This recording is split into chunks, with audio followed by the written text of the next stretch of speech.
नमस्कार, आप देख रहे हैं मधेपुरा खबर। राष्ट्रीय लोक मोर्चा के राष्ट्रीय अध्यक्ष सह राज्यसभा सांसद उपेंद्र कुशवाहा ने शनिवार को प्रेस वार्ता की।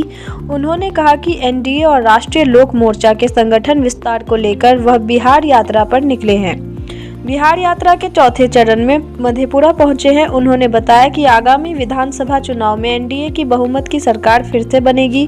उन्होंने कहा कि यात्रा के दौरान आम लोगों से भी मिलकर सरकार के कार्यों का फीडबैक ले रहे हैं।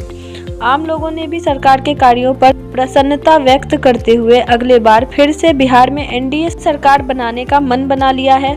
श्री कुशवाहा ने कहा कि 20 साल तक सरकार में रहने के बावजूद लोगों को उनके कार्यों के प्रति काफी प्रसन्नता हो रही है।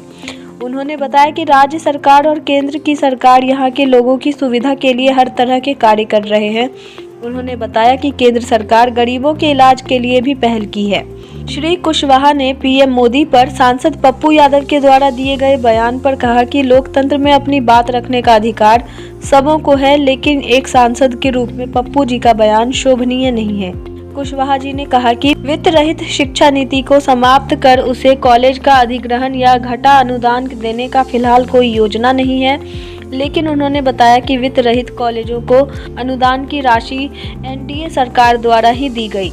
जिले के डिग्रीधारी रंगकर्मी सुनीत साना के ज्ञापन देने के बाद जब पत्रकारों ने उनसे सवाल किया तो उन्होंने कहा कि नाट्य शास्त्र के अभ्यर्थियों को शिक्षक के रूप में बहाली को लेकर आगे विचार विमर्श की जाएंगी। मौके पर राष्ट्रीय लोक मोर्चा के जिलाध्यक्ष रविशंकर कुमार उर्फ पिंटू, प्रदेश उपाध्यक्ष डॉक्टर अभिषेक कुशवाहा, मोहम्मद इफ्तेखार आलम उर्फ गुड्डू, चंदन बागची, प्रदेश महिला अध्यक्ष स्मृति कुमुद, प्रदेश उपाध्यक्ष अंगद कुशवाहा, प्रदेश प्रवक्ता नितिन भारती, प्रदेश सचिव अभिषेक रंजन, भावेश कुशवाहा, कमल प्रसाद सिंह, नागेश्वर राय, संजीव राम, विराट कुशवाहा सहित अन्य लोग मौजूद थे।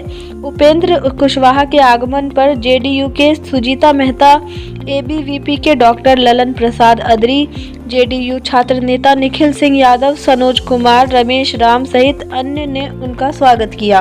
कार्यक्रम का मुख्य मकसद है अगले साल जो विधानसभा का चुनाव होना है, उस चुनाव में फिर से बिहार के लोग एनडीए की सरकार बनाएं, इस बात के लिए माहौल बनाना, इस बात के लिए मजबूती से पार्टी के साथ ही एनडीए के साथ ही हर जगह खड़े रहें, इस बात की कोशिश करना। और इस क्रम में हम जहां भी जा रहे हैं, आम लोगों से भी हम बात कर रहे हैं, पार्टी के साथियों के साथ भी विमर्श कर रहे हैं और यथासंभव एनडीए के साथियों के साथ भी हमारी मुलाकात बात हो रही है। जहां भी, जैसे आज ही आपके ज़िला में आए हैं तो बिहारीगंज में आम लोगों से हम मुखातिब थे और यहाँ आपके बीच में हैं, तो सब जगह जाकर हमारी सरकार के बारे में लोगों से फीडबैक लेना, आम जनता हो या पार्टी एनडीए के साथी हो, और सभी जगह से यात्रा के समापन के उपरांत जो फीडबैक आएगा उसको लेकर के एनडीए की मजबूत रणनीति हम बनाएंगे ताकि विधानसभा चुनाव मजबूती से हम सब लोग जीत सकें और फिर से एनडीए की सरकार बिहार में बन पाए। अभी तक जहां जहां हम गए हैं काफ़ी उत्साहजनक स्थिति एनडीए के पक्ष में दिख रही है। एक तो 20 साल लगभग एनडीए की सरकार के आए हुए हो गया, इतने दिनों में किसी भी सरकार के खिलाफ एंटी इनकम्बेंसी हो जाती है, लेकिन हमको खुशी है कि इतने दिनों के बाद भी आकर्षण एनडीए के प्रति लोगों का बढ़ा है, उत्साह बढ़ा है और एक तरह से हम कहें कि लोग मन बना चुके हैं कि अगली बार फिर से एनडीए की सरकार ही बनाने का काम करना है। इसके पीछे कारण है सरकार ने अच्छा काम किया है, हर तरह से विकास के मामला में सब जगह सड़क का जाल, बिजली घर घर, गरीब लोगों का घर, शौचालय का निर्माण इत्यादि इतना सारा काम है। इलाज के लिए भारत सरकार की ओर से 5 लाख रुपया गरीब लोगों के लिए फ्री में व्यवस्था। तो इन तमाम तरह के कार्यों से लोगों को आज भी भरोसा है तो एनडीए के ऊपर भरोसा है, एनडीए की सरकार के ऊपर भरोसा है।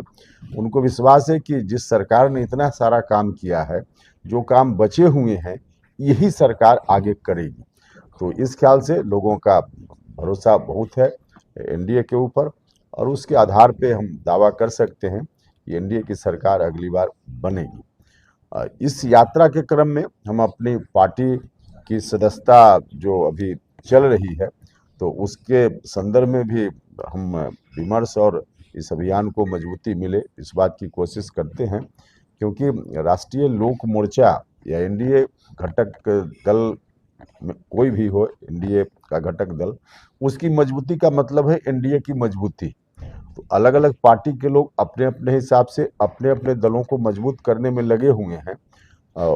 हमारी पार्टी के लोग भी सदस्यता अभियान के माध्यम से बिहार भर में लगे हुए हैं, और कोशिश हमारी है कि हर मतदान केंद्र तक हमारा संगठन पहुंच जाए, राष्ट्रीय लोक मोर्चा पहुंच जाए इस सदस्यता अभियान के माध्यम से, ताकि हम पार्टी की ओर से एनडीए की मजबूती में अपना भरपूर योगदान कर सके। तो मुख्य मकसद इस यात्रा का यही है। आपको कोई सवाल पूछना हो तो आप पूछ सकते हैं, लेकिन उसके पहले प्रेस के लोगों को आज विशेष दिन है, तो इसके लिए आप सब लोगों को हम बधाई देते हैं, शुभकामना देते हैं।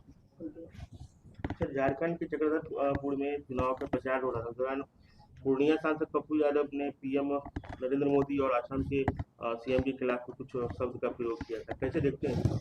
अब देखिए, लोगों का अपना लेवल होता है। एक तो है भाई, कोई भी व्यक्ति हो, राजनीति में आलोचना की तो इजाजत है, हमारा संविधान भी हर किसी को राजनीतिक रूप से जो आलोचना की जा सकती है करने की छूट है, लेकिन इसका यह अर्थ नहीं कि व्यक्तिगत रूप से, जिस तरह से पप्पू जी एक माननीय सांसद हैं और उन्होंने जिस तरह की बात वहाँ की है, यह बहुत ही आपत्तिजनक है। यह किसी के लिए भी ठीक नहीं है, उनके लिए भी ठीक नहीं।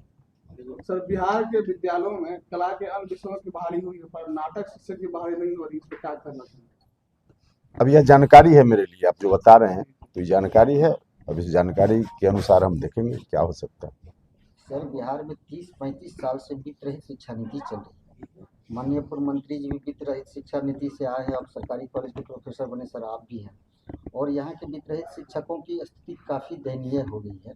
हालांकि अनुदान दी जाती है जो कि परीक्षा फल के आधार पर, वो भी 2014 के बाद नहीं आई है। क्या उसको कॉलेज का अधिग्रहण या घटानुदान के प्रति आपकी सरकार या आपकी पार्टी कुछ आगे? देखिए, हमारी सरकार की जो पॉलिसी है, उस पॉलिसी के तहत ही अनुदान की व्यवस्था हुई है, वरना उसके पहले तो कुछ भी नहीं था।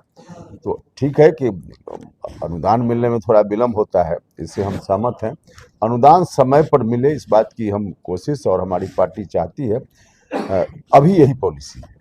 अच्छा, अधिग्रहण की या घटानुदान की कोई तत्काल अभी की जो पॉलिसी है, बस यही पॉलिसी है। आगे कोई पॉलिसी बनेगी तो तब की बात तब होगी। पार्टी इस पे कुछ स्टैंड कर रही है क्या?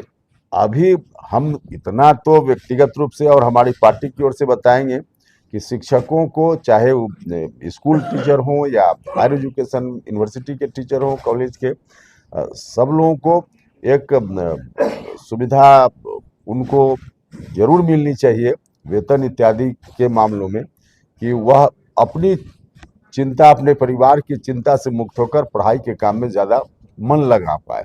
यह तो एक जनरल है, लेकिन फिर भी सरकार का काम है देखना उसमें कहाँ क्या कठिनाई है, चूँकि इसमें वित्तीय बोझ का मामला बनता है। तो इस दृष्टि से अब हम सीधे कुछ अभी जिसकी चर्चा आप कर रहे हैं उस पर नहीं